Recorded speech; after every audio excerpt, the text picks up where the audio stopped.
What is going on, guys? Welcome back to the channel. Today we're going to be discussing what characters are the best pull and best value for your account coming in 2.2 and the first half of 2.3. So in the later half of 2.2, we're going to get Boothill and FuXuan.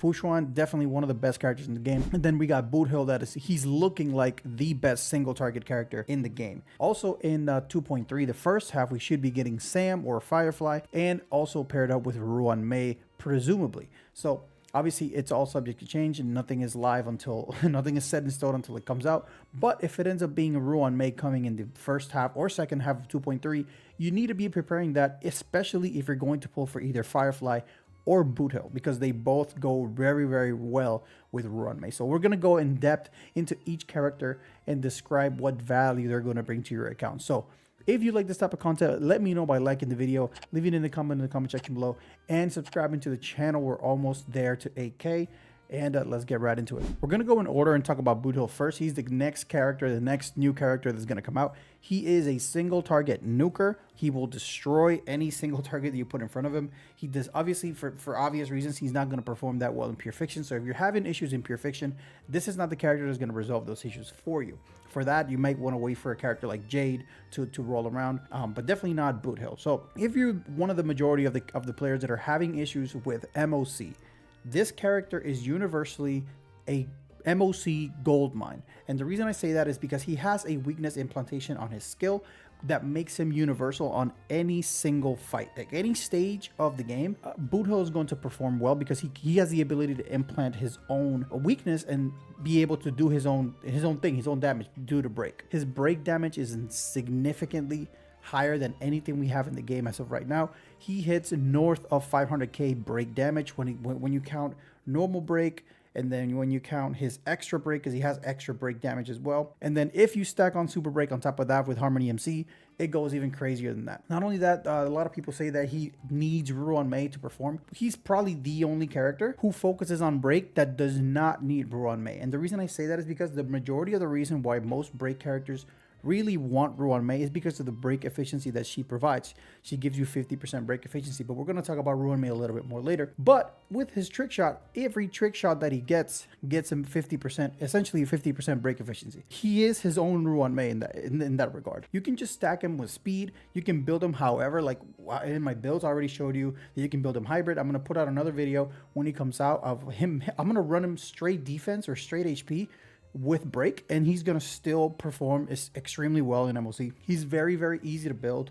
All you have to do is stack speed and break effect just to have a vanilla functioning Boothill. All he really needs is speed and break effect. Stack as much break effect as you can, as much speed. Yeah, I've seen Boothill do amazing things. One detractor for Boothill is that there is no hunt light cone that gives break effect. However, we do have ways to remediate a light cone with no break effect. For example, if you have Ruan Mei, you have 20% there. Harmony MC, when you finish her off or finish him off, you're going to have an extra around 60% extra break efficiency. I mean, not break efficiency, break effect.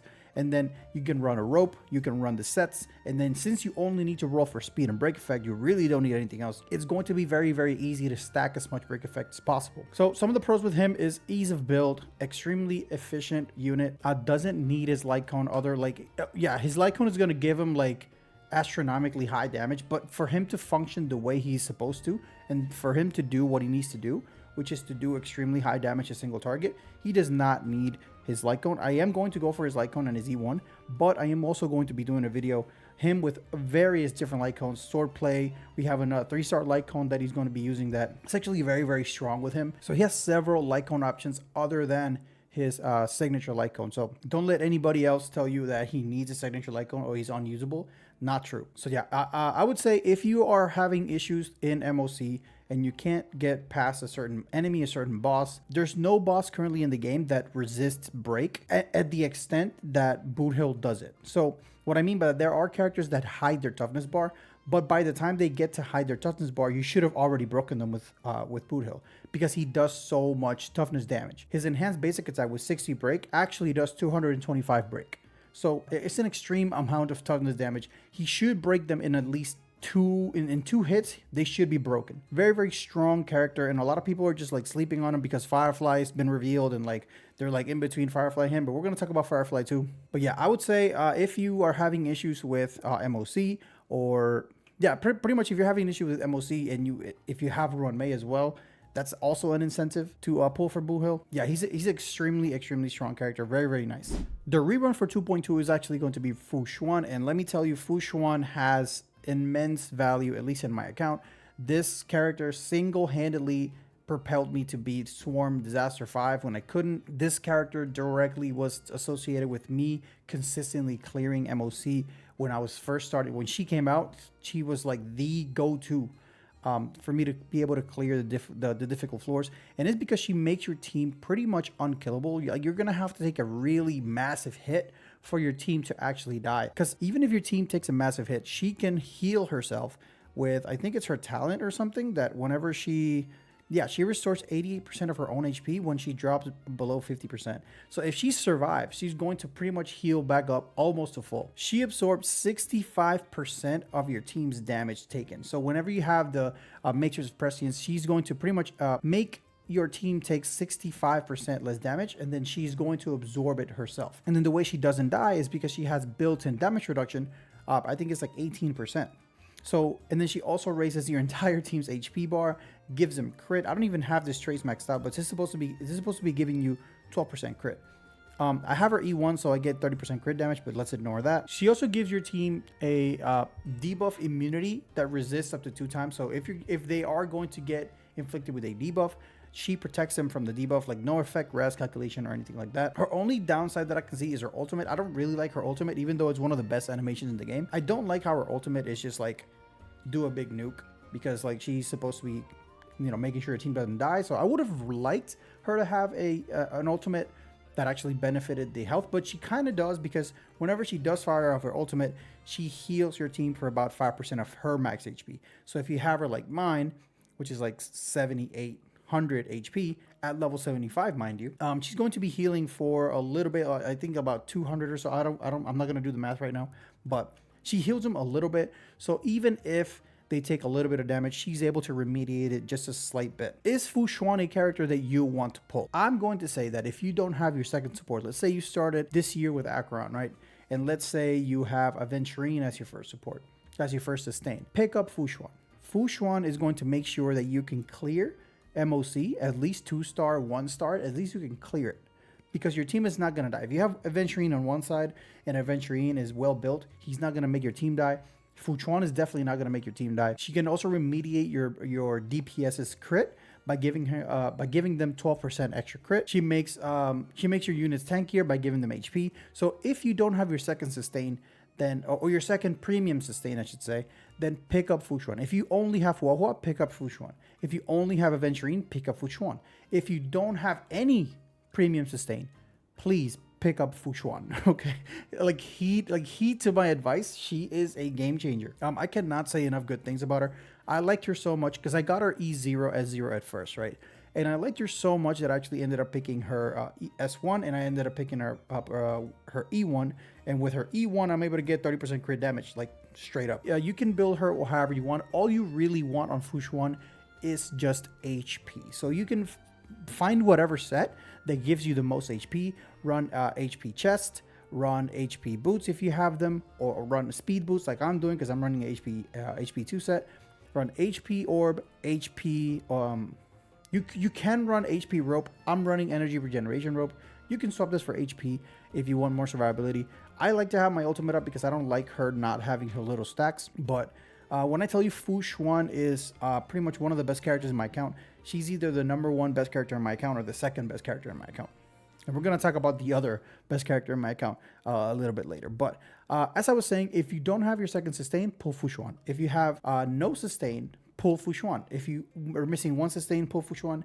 Like I would say, even if you have Huahua and Aventurine, I still think pulling FuXuan is worth it. She just provides too much value. That crit rate, the tankiness, it's just too good. It's too good in my opinion. I know a lot of people have their reservations when it comes to FuXuan and Aventurine, but to me, FuXuan is better, and I cannot recommend her enough. All right, let's talk about a more exciting character now. We have Sam, or Firefly, however you want to call it. Very, very cool, very, very strong character. Sam is looking to be one of the best DPSs in the game as well. And especially it's a DPS that has a lot of longevity, because as of this moment, we only have 2 support units in the game that benefit break. And that is Ruan Mei and that is Harmony MC. One of them we all have, and then Ruan Mei everybody should have, everybody should pull, but we're gonna talk about her later. Firefly got a little bit of a rework, so now she her damage multipliers are a little bit lower, and then she got a buff in her ultimate. Now the combustion state has 70 speed instead of 90, which makes it easier to get more actions within the combustion. She gets 60 speed instead of 50, which is really, really nice. That pairs really well with the speed reduction of the combustion. And then she also have a break damage bonus. She deals 20% more break damage. And this whole ult got a lot of work done to it, which is really, really nice. Talent and tech stayed the same. All right, so this race right here is the winner of the rework. This used to be defense ignore, and you're saying like, wait, she lost her defense ignore? So yeah, she did lose her defense ignore, but she gained super break damage. So now she doesn't need Harmony MC to trigger super break, which is fantastic, because before Harmony MC had to be glued to Firefly for her to do her damage. And that's not necessarily something that's good.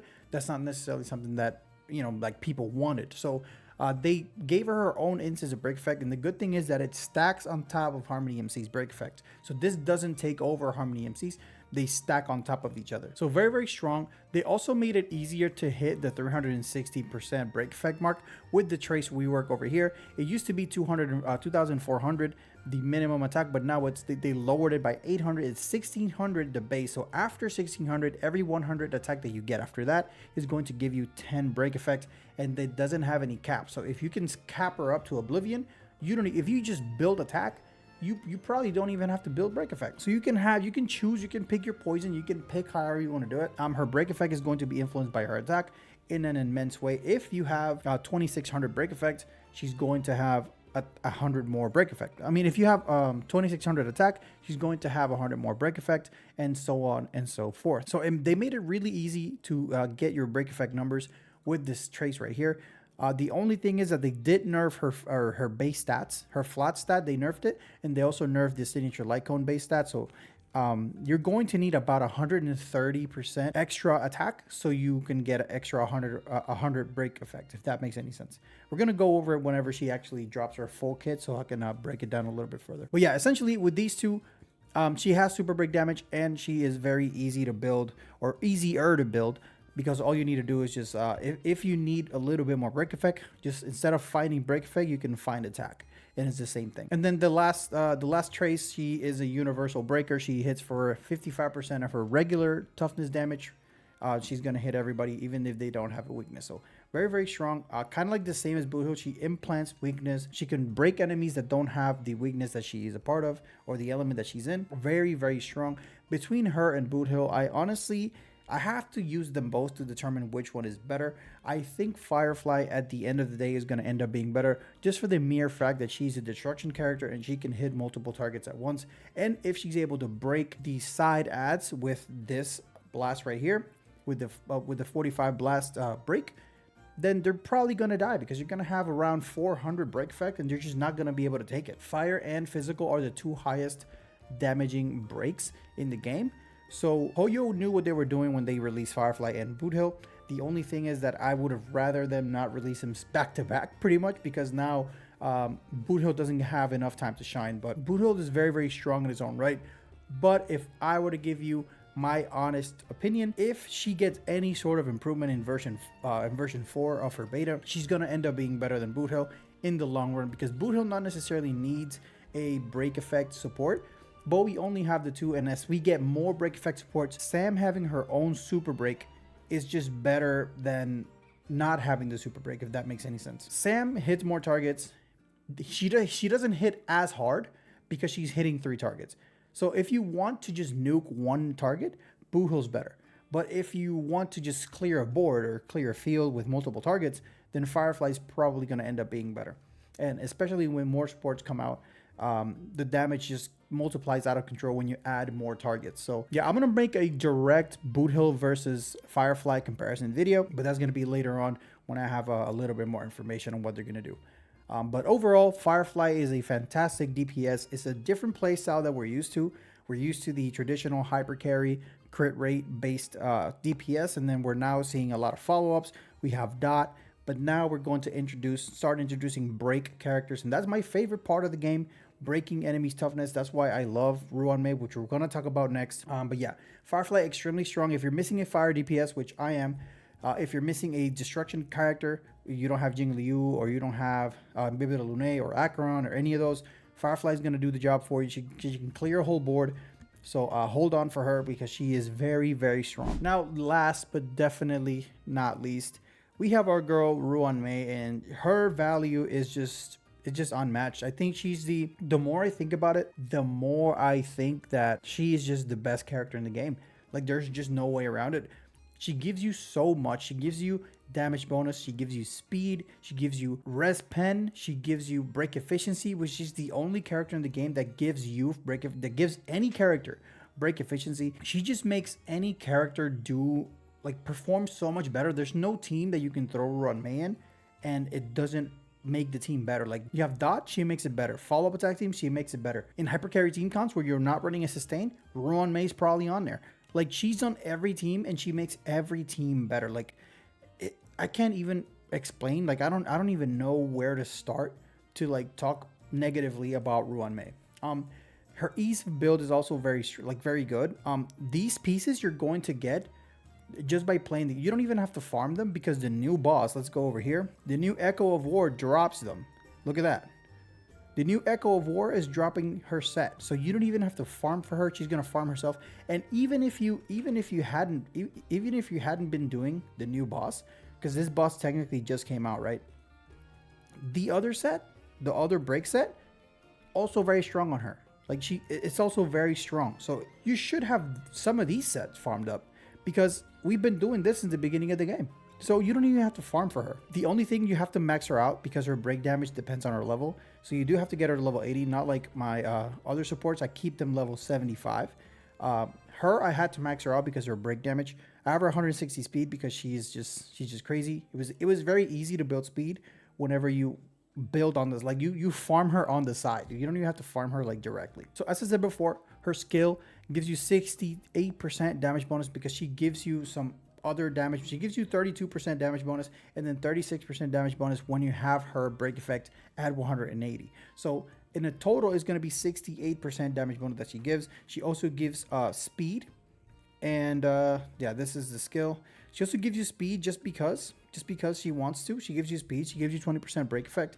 And then one of the things that are insanely strong about her is her break extension, her break delay. So whenever she breaks the enemy, or whenever anybody breaks the enemy and the enemy tries to recover, they get broken back. Like, they get delayed one more time, giving you an extra chance to beat or to kill the enemy before they actually recover. Also, aside from that, she's going to be doing 120% if you have her maxed out, 120% of her own break damage. She's going to do that damage when you break with any character. If you break the enemy with, let's say, Embibbered Lune, whenever the break happens, this ice break is going to be happening as well. So it's almost as if she is the one doing the break with a 20% damage bonus stacked on top of it. Her ultimate gives you 25% rest pen, and then makes it to where your enemies, whenever they get broken and they go to recover, they get delayed back down. This is the E1 effect, so we're going to ignore that. She's just insane. And then not even talking about Simulated Universe, because in Simulated Universe, she's just a broken character. Look at this Yu-Gi-Oh description right here. Essentially what this means is per curio that you have, you're going to deal an instance of break damage or toughness break damage to the enemies when you start the fight. And then regardless of the type of the attack that you started the simulated run with, you're going to deal that type of break damage. So essentially, if you have, by the end of the game, where you have like 20 blessings, you're going to start the fight and all the enemies are going to be broken. And if you have enough break damage, they're all going to die. So you're going to start the fight, they're all dead. It's pretty much kind of like Acheron, but Acheron's a lot better. But this actually works on elite bosses. It works on trotters. It works on bosses. It works on everything. If you're having problems with Simulated Universe, pick up Ruan Mei. Actually, screw that. Just pick up Ruan Mei. Just trust me on this. If you haven't trusted me on anything, and you have to pick one thing to trust me on, go for Ruan Mei. Like if she comes in 2.3, get her. If she comes in the end of 2.3, get her. If she comes in 2.4, get her. Whenever she comes out, get Ruan Mei. If you don't have her in your account, you need to pull for Ruan Mei. Like this is the only character that I say, the only character in the game that I'm like, okay, she is a must pull. Okay, so hopefully I made that abundantly clear for y'all. That's going to be the end of my analysis. Let me know what you guys think in the comment section below. And until next time, guys, see ya.